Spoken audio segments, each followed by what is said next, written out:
Hello everyone, welcome back to TechPorn, and in today's video I'm gonna show you how to share your live location on Google Maps. This is a very simple technique, and to do so, first of all open Google Maps in your phone. Once you're inside, click on your profile icon. Now scroll down till you see location sharing. Click on it.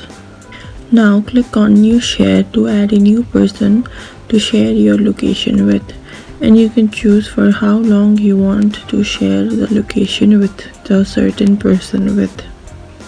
And there are more options. Once you click on more options, you can share it to people using different platforms.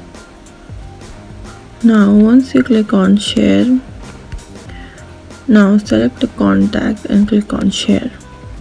And that's it, your live location is now being shared. Thank you for watching and follow us for more tips and tutorials.